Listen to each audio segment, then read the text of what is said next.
Good morning, students. Today's topic share capital. What is the meaning of share, बेटा? Share is the part of anything. किसी भी चीज का एक छोटा सा टुकड़ा, एक हिस्सा, एक भाग, एक अंश, उसको हम क्या बोलते हैं बेटा?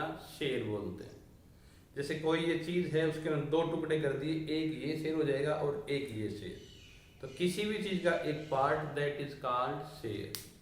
और कैपिटल वर्ड हम किसके लिए यूज करते हैं बेटा? बिजनेस के अंदर जो भी ओनर उसमें बिजनेस में अपने रुपया इन्वेस्ट करता है। तो शेयर कैपिटल क्या होती है बेटा? जब कई लोगों ने कुछ कुछ पार्ट करके कैपिटल के रुपए बिजनेस में इन्वेस्ट किए, that is called share capital. बेटा लास्ट वीडियो में हमने डिस्कस किया था difference between owner fund and borrowed fund. Owner fund क्या होता है बेटा? जो भी बिजनेस में रुपया बिजनेसमैन इन्वेस्ट करता है, लेकिन बिजनेसमैन के पास लैक ऑफ कैपिटल है, तो फिर वो बिजनेस बाकी रुपए कहाँ से लेता है बेटा? आउटसाइड से, बैंक वगैरह से लोन पे लेता है। जो लोन पे रुपया उठाया उसको कंपनी क्या पे करेगी बेटा? इंटरेस्ट पे करेगी, और फिक्स रेट से। बिजनेस में इवन प्रॉफिट हो इवन लॉस हो, लेकिन जो ओनर ने बिजनेस में रुपए इन्वेस्ट किए हैं उसके बदले में कंपनी क्या पे करती है बेटा? डिविडेंड। डिविडेंड क्या होता है बेटा? प्रॉफिट का वो टुकड़ा जो मालिकों में डिवाइड कर दिया जाता है। Dividend is the part of profit which is divide among the owner. जैसे बेटा तीन पार्टनर थे, प्रॉफिट कमाए 90,000, तीनों में डिस्ट्रीब्यूट कर दिए 30,000, that is the part of dividend. तो बेटा जो भी कंपनी में रुपया ओनर इन्वेस्ट करता है उसके बदले में उनको क्या देती कंपनी बेटा? डिविडेंड। अब आप कहोगे जी हम किसी कंपनी के क्या ओनर बन सकते हैं? बिल्कुल बन सकते बेटा। कैसे बेटा? उस कंपनी के शेयर इन्वेस्ट करके, शेयर परचेज करके बेटा। अब आप कहोगे जी शेयर क्या होता है? Share is a part of capital. किसी भी कंपनी की कैपिटल होती है, उसके छोटे छोटे टुकड़े कंपनी बना देती है, उसको हम क्या बोलते हैं बेटा? शेयर बोलते हैं। शेयर्स को डिस्कस करने से पहले हम एक एक्स्ट्रा एग्जाम्पल लेते हैं बेटा, वो हम अभी डिस्कस करेंगे। तो बेटा हम एग्जाम्पल लेते हैं। सपोज करो आपके पास 100 एकड़ ज़मीन है, वो आपने सेल करनी है एक साथ। अगर 100 एकड़ ज़मीन का टुकड़ा आप एक साथ सेल करोगे तो इसके क्या बेटा? नंबर ऑफ बायर क्या होंगे बेटा? बहुत कम मिलेंगे, क्योंकि जो ओनली जो रिच पर्सन है, अमीर व्यक्ति हैं, उन्हीं की औकात होगी बेटा 100 एकड़ ज़मीन एक साथ लेने की। जो गरीब व्यक्ति हैं, पुअर पर्सन है बेटा, वो उस चीज़ को परचेज करने के कैपेबल नहीं होंगे। तो केवल बेटा अगर हमने ये कहा कि हम तो अपनी ज़मीन 100 एकड़ ज़मीन एक साथ बेचेंगे, तो गांव के कितने लोगों की कैपेसिटी होगी उस चीज़ को परचेज करने के लिए? केवल कुछ अमीर व्यक्तियों की। तो कुछ व्यक्ति ही उस ज़मीन को लेने के लिए आएंगे, तो उस चीज़ की डिमांड क्या होगी बेटा? लेस होगी। डिमांड लेस है तो हमारी उसी ज़मीन के प्राइस क्या लगेंगे बेटा? कम लगेंगे, क्योंकि लेने वाले कम है तो भाव भी कम लगाएंगे बेटा। तो एक साथ अगर सारा टुकड़ा इकट्ठा बेचने की अगर हमने यहाँ पे जिद लगा ली, तो इसके एक तो हमारे को प्राइस कम मिलेंगे, अमीर व्यक्ति ही उसको ले पाएगा और गरीब व्यक्ति उसको नहीं ले सकता।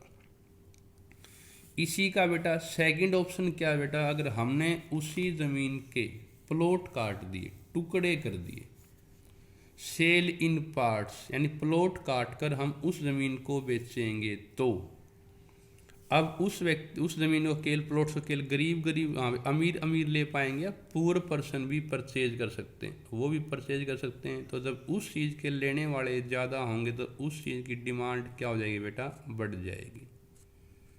और डिमांड बढ़ेगी तो हमने उसी चीज़ के प्राइस भी क्या मिलेंगे बेटा? ज़्यादा मिलेंगे। तो पार्ट्स में वो चीज़ सेल करने के दो एडवांटेज हैं।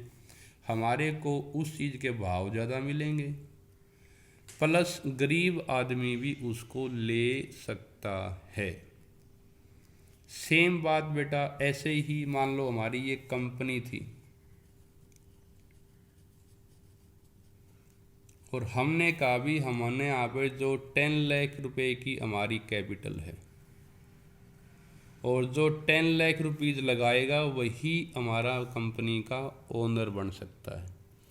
तो 10 लाख रुपए लगाने की औकात कम लोगों के पास होगी, तो इसे गरीब व्यक्ति उसको नहीं ले पाते, केवल अमीर व्यक्ति ही उसके मालिक बन सकते और हमारे को उस चीज़ के भाव भी कम मिलते बेटा। अब हमने क्या किया बेटा, इस 10 लाख की कैपिटल के सेकंड ऑप्शन कर दिया। 10 लाख की जो वहाँ पे कैपिटल थी उसको हमने 10-10 के हिस्सों में पार्ट बना दिए। तो कितने पार्ट हो गए बेटा, 1 लाख पार्ट हो गए, 1 लाख टुकड़े हो गए। 1 लाख हमारे क्या हो गए बेटा, नंबर ऑफ शेयर्स। जैसे और एग्जाम्पल लूँ, 1000 गज की ज़मीन थी, मैं कहूँ 1000 गज की ज़मीन में एक साथ सेल करूँगा या उसके 100 गज के प्लाट काट के बेचेंगे। तो 100 गज के कुल कितने नंबर ऑफ प्लॉट हो गए बेटा, यहाँ पे 10। छोटे टुकड़े करूँगा तो उसको गरीब व्यक्ति भी उसको ले पाएगा और हमारे को उसके ज़्यादा भाव मिलेंगे। तो बेटा शेयर्स क्या होता है, किसी भी चीज़ का एक पार्ट, ये पूरी ज़मीन थी उसका ये एक पार्ट, ये एक हिस्सा, एक अंश, उसका एक भाग, कोई भी उस ज़मीन का इक्वल पार्ट हो, उसका एक अंश हो, उसका एक पार्ट हो, उसका एक शेयर हो या एक प्लॉट हो बेटा, तो उसको हम क्या बोलते हैं बेटा, शेयर बोलते हैं। तो शेयर का मीनिंग क्या होता है बेटा, किसी भी कंपनी की capital of every company is divide equally part और every part is called share. जैसे 1 लाख रुपए की कैपिटल थी उसको इक्वल यानी 10-10 में टुकड़ों में भाग डिवाइड कर दिया, तो कुल कितने टुकड़े बनेंगे बेटा, यहाँ पे 1 लाख। ये जो 1 लाख जो पार्ट बन गए बेटा, ये कहलाएंगे उस कैपिटल के शेयर्स, टुकड़े बेटा।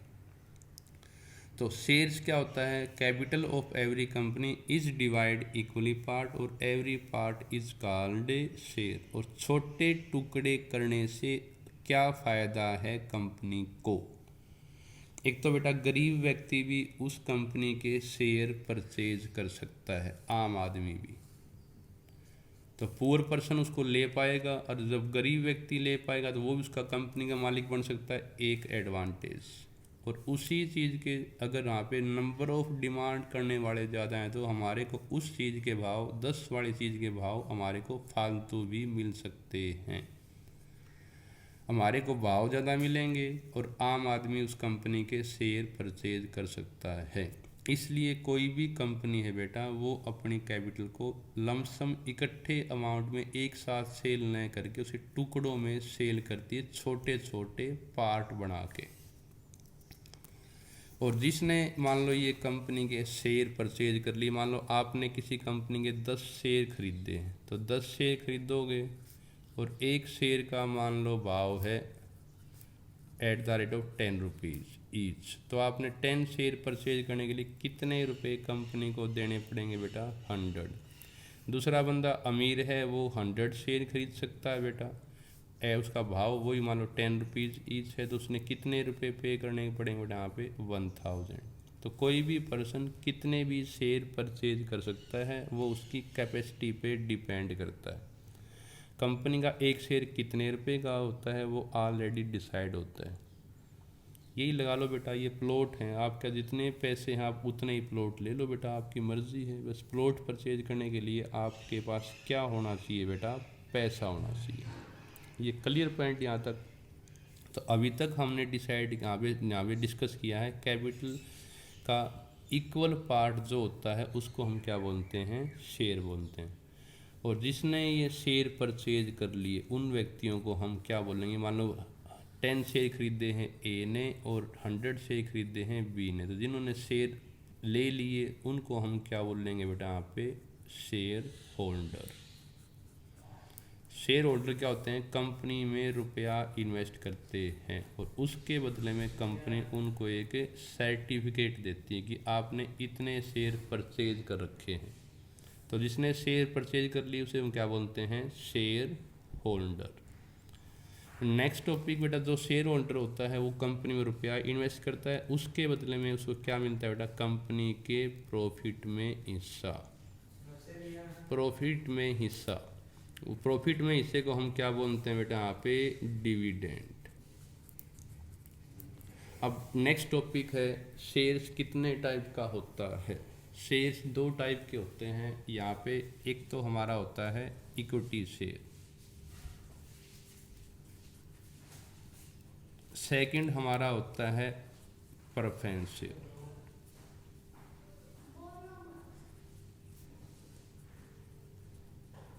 इक्विटी शेयर होल्डर जिसने कंपनी के शेयर इक्विटी परचेज कर ली उसको बोलेंगे इक्विटी शेयर होल्डर, जिसने प्रेफरेंस शेयर परचेज कर लिए उसको हम क्या बोलेंगे, ये जिसने इक्विटी खरीदे हैं इक्विटी शेयर होल्डर, और जिसने प्रेफरेंस शेयर लिए उसने क्या बोलेंगे, preference share holder.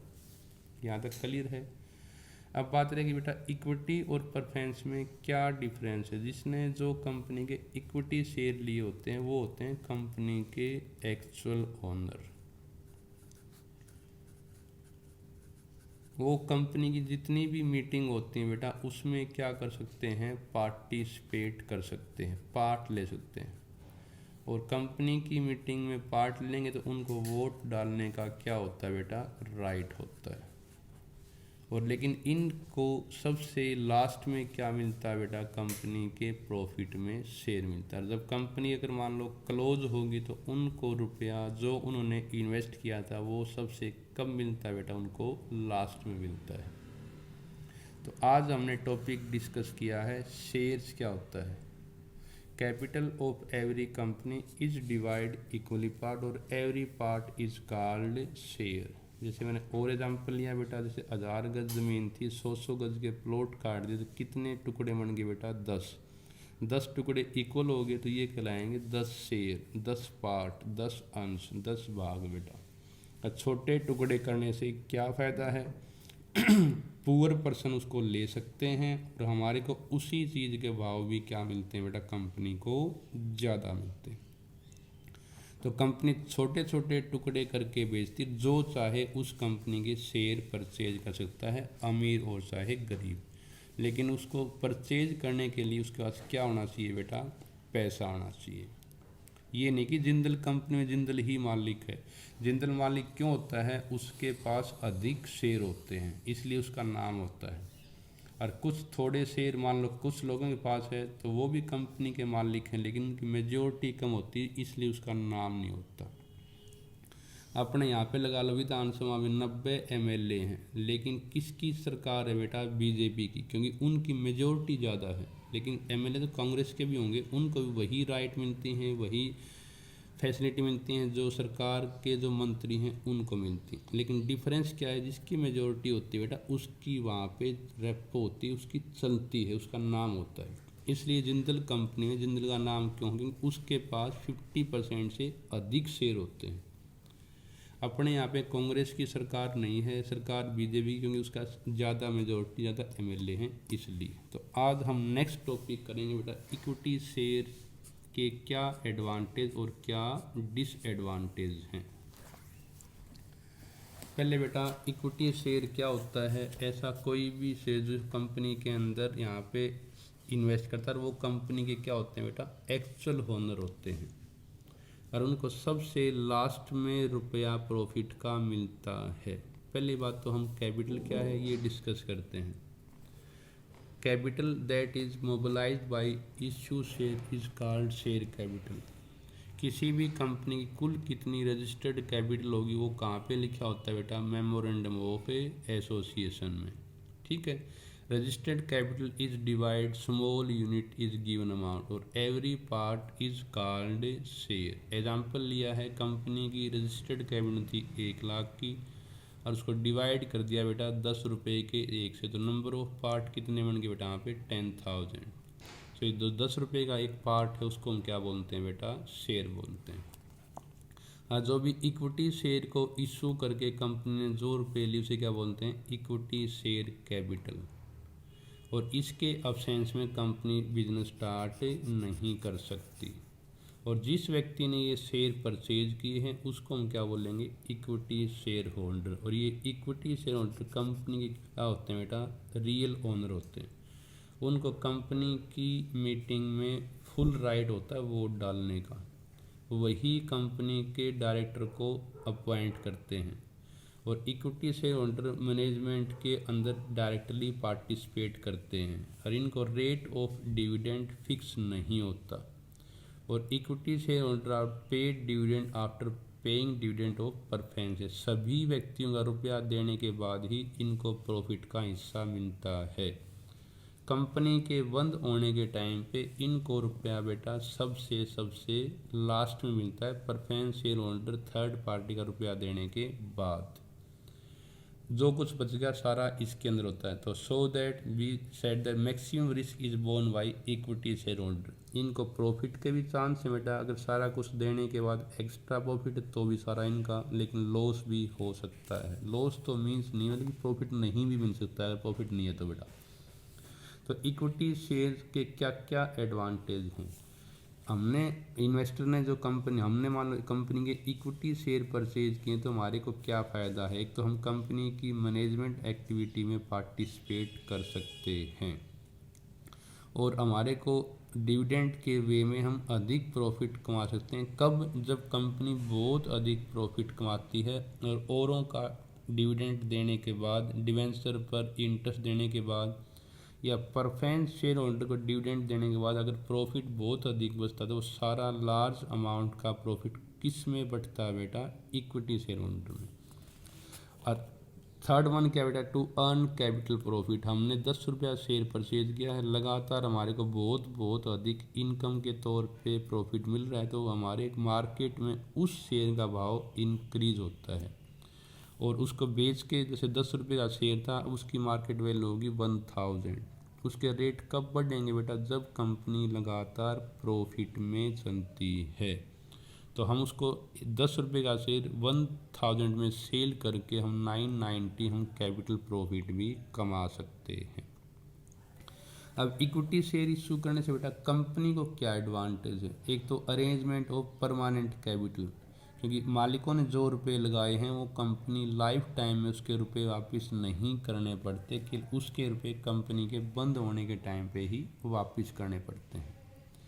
No fix burden, क्योंकि पर यहाँ पे जैसे बैंक से लोन लिया तो फिक्स रेट से बेटा इंटरेस्ट पे करना पड़ेगा, लेकिन इक्विटी शेयर होल्डर पे यहाँ पे कंपनी की कोई बाउंडेशन नहीं कि आपको इक्स रेट से डिविडेंड देना है, जबकि प्रेफरेंस शेयर होल्डर पे कंपनी फिक्स रेट से डिविडेंड देती है। भाई इसमें तो ये है कंपनी की मर्जी है, कितना भी डिविडेंड दे, प्रॉफिट है तो देना पड़ेगा, लॉस है तो कुछ भी देना नहीं पड़ता। लेकिन बैंक से लोन लेते तो इंटरेस्ट पे करना ही करना पड़ता, तो कंपनी के फिक्स बर्डन होता। थर्ड क्या फ़ायदा बेटा कंपनी को, इंक्रीज क्रेडिट वर्थिनेस। बेटा जिस कंपनी के नंबर ऑफ शेयर ज़्यादा होते हैं मार्केट में उस कंपनी की उतनी ही रेपो इंक्रीज होती है, कंपनी को लोन लेने में आसानी होती है। पर नंबर ऑफ शेयर ज़्यादा उसी कंपनी के होंगे, हम किसी कंपनी के शेयर कम खरीदेंगे जब उसकी मार्केट में रेपो होगी।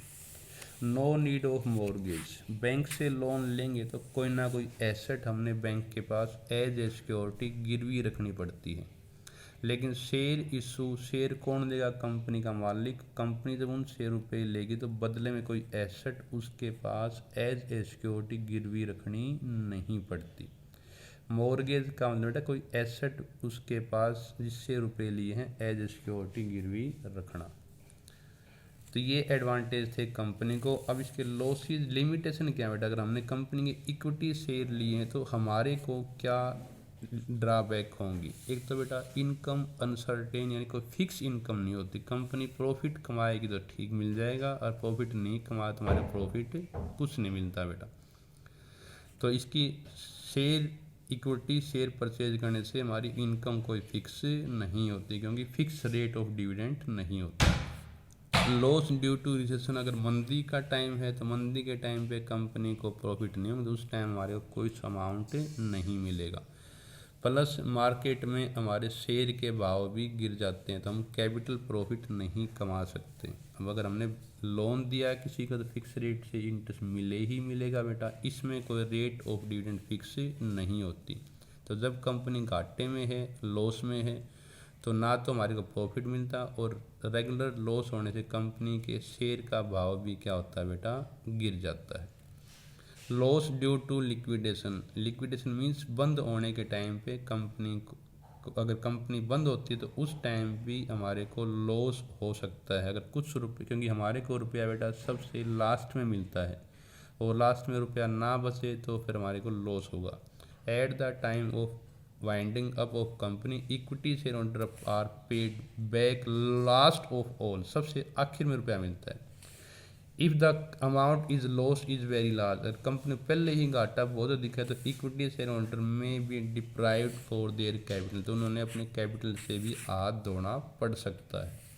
लॉस ड्यू टू स्पेकुलेशन, हमने भाई किसी कंपनी के शेयर ले लिए ये सोच कि कंपनी का भाव शेयर का भाव बढ़ेगा, रिस्क उठा लिया, लेकिन क्या पता उसके भाव बढ़ने की बजाय अगर गिर जाते हैं तो वहाँ पे हमने लॉस भी हो सकता है। लास्ट बेटा, कंपनी को क्या क्या ड्रॉबैक हैं इक्विटी शेयर इशू करके उनसे रुपया लेने पर। No advantage of trading on equity, अगर कंपनी सारे रुपए share holder equity share holder से लेती है तो कंपनी को कोई फ़ायदा नहीं होता। कंपनी कुछ रुपए लेगी इक्विटी से, बाकी अगर बैंक वगैरह से लोन लेती है उधार पे रुपए ले तो उसको अधिक फ़ायदा होता है। अब आपको कैसे जी, क्योंकि बैंक से जो लोन लेते हैं इंटरेस्ट देना पड़ेगा, लेकिन इंटरेस्ट की रेट बेटा फिक्स एंड कम होती है। If a company issue only equity share it can not be take advantage trading on equity, the company must also have loan taken loan capital to the advantage of it, तो इसका advantage company को तभी मिलेगा जब company कुछ रुपए उधार पे लेती है। No flexibility in capital structure, जो मालिक मान लो 1000 व्यक्तियों से हमने रुपए ले लिए तो 1000 के 1000 ओनर बने रहेंगे लाइफ टाइम, लेकिन बैंक से लोन लिया तो जब चाहे बैंक का लोन उतार दें और जब चाहे और ले लें। लेकिन इक्विटी शेयर बेच के जिसको हमने ओनर बना दिया तो वो लाइफ टाइम तक हमारे मालिक बने रहेंगे, उसको हम वापस नहीं कर सकते, तो फिक्स हो जाते हैं बेटा। Loss due to interfere in management, बहुत सारे शेयर होल्डर हो गए तो वो रोज़ कंपनी की मीटिंग में पार्टिसिपेट करेंगे, उनका इंटरफेयर ज़्यादा होता है तो मैं इसमें वहाँ पे ज़्यादा इंटरफेयर होने से भी वहाँ पे लॉस होता है। मोर फ्लोटेशन कॉस्ट, यानी शेयर बेचने की कॉस्ट, शेयर इशू करने की वहाँ पे बहुत अधिक कॉस्ट होती है, उसके डॉक्यूमेंटेशन कॉस्ट होती है, शेयर इशू करना कमीशन होता है, उसमें से खर्चे ज़्यादा होते हैं बेटा। नो टैक्स एडवांटेज, एक तो हमने बैंक से लोन लिया होता, बैंक से लोन लेंगे तो उस पर जो इंटरेस्ट देंगे वो हमारा खर्चा हो जाएगा, जितना हम इंटरेस्ट ज़्यादा देंगे तो उतना ही हमारे प्रॉफिट कम, तो टैक्स कम पे करना पड़ता है बेटा। लेकिन इनको शेयर बेच के जो रुपया लिया है उस पर तो हम कंपनी सारा कुछ काटने के बाद में देते हैं डिविडेंड, तो कोई टैक्स एडवांटेज कंपनी को नहीं होता। थैंक यू बेटा।